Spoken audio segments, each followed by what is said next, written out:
અમદાવાદની 7th day સ્કૂલનું પ્રતિનિધિમંડળ પહોંચ્યું ડીઓ કચેરી ખાતે। સ્કૂલના પુણેથી આવેલા પ્રતિનિધિઓ ડીઓ સમક્ષ રજૂ કરશે પોતાનો પક્ષ। શાળા પાસે ડીઓએ 18 મુદ્દા પર માંગ્યો હતો ખુલાસો। આ ઘટના બાદ શાળાએ શું પગલાં લીધા તે અંગે જવાબ આપશે।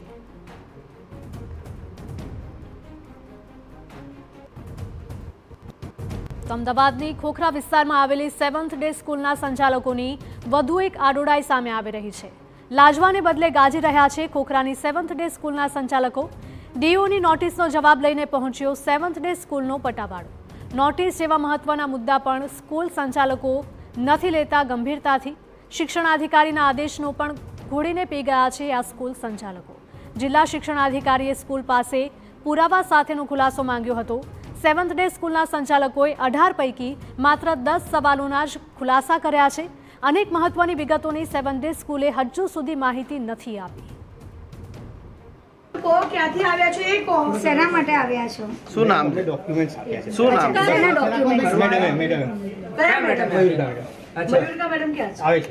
ઓકે, તમારું નામ? કેટલા વાગે આવશે? તમારું નામ? મારું નામ રાકેશ। રાકેશભાઈ કેટલા વાગે આવશે? આવશે થોડી વારમાં। અચ્છા,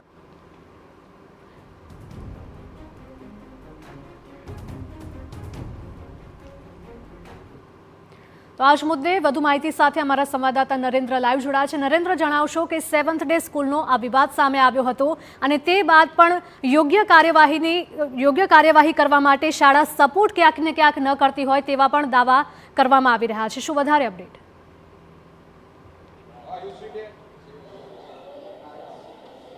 હજી 7th ડે સ્કૂલમાં જે પ્રકારની ઘટના બની હતી અને ત્યારબાદ ઉપરાઉપરી ચાહે જિલ્લા શિક્ષણ અધિકારીની ટીમ હોય કે પછી રાજ્ય સરકારના શિક્ષણ વિભાગ હોય એમના દ્વારા અવારનવાર અલગ અલગ લગભગ 3 થી 4 જેટલી નોટિસ 7th ડે સ્કૂલને આપવામાં આવી હતી અને એ નોટિસોનો જવાબ અત્યાર સુધી શાળા દ્વારા આપવામાં આવી રહ્યો ન હતો।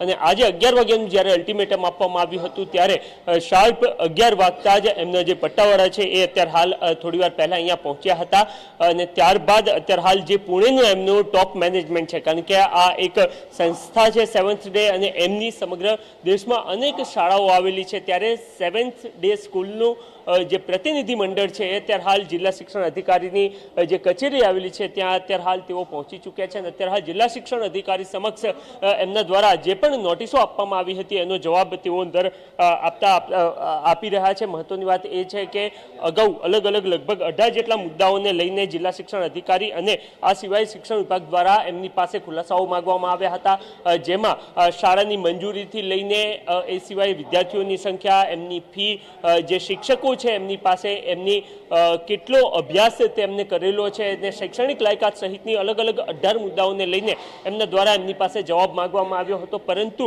એ પૈકી લગભગ 10 મુદ્દાનો જવાબ લઈને પ્યુન આવ્યા હતા। પરંતુ ત્યારબાદ અત્યારે હાલ એમની જે સંસ્થાના મુખ્ય જે તમામ વડાઓ છે એમની ટીમ અત્યારે હાલ અહીંયા આવી ચૂકી છે। મહત્વની વાત એ છે કે જ્યારે જિલ્લા શિક્ષણ અધિકારી દ્વારા શરૂઆતના પહેલા 2 થી 3 દિવસમાં જે નોટિસો આપવામાં આવી હતી એ તમામ નોટિસોને શાળા સંચાલકોએ અવગણી હતી અને કોઈ પણ પ્રકારનો જવાબ આપ્યો ન હતો।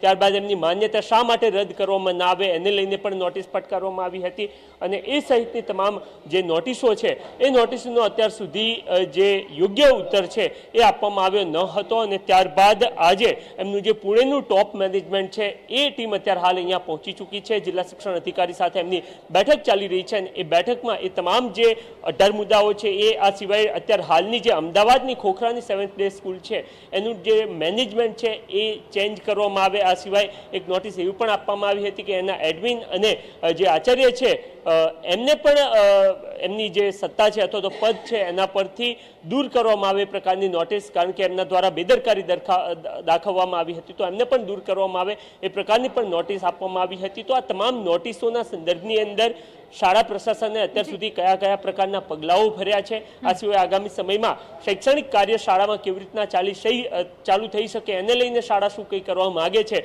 એ સહિતની તમામ બાબતો અને જવાબોને લઈને પુણેનું એમનું જે ટોપ મેનેજમેન્ટ છે અત્યારે હાલ જિલ્લા શિક્ષણ અધિકારીની સમક્ષ આવી ચૂક્યું છે અને અત્યારે હાલ એમની શિક્ષણ અધિકારી સાથેની બેઠક ચાલી રહી છે। જી બિલકુલ નરેન્દ્ર, માહિતી બદલ આપનો આભાર। તો અમદાવાદની 7th ડે સ્કૂલમાં જે કંઈ પણ થયું તેને લઈને હવે નોટિસનો જવાબ આપવા માટે પુણેથી ટીમ આવી છે અને ડીઓ સમક્ષ તમામ રજૂઆતો કરવામાં આવશે અને રિપોર્ટ સોંપવામાં આવશે।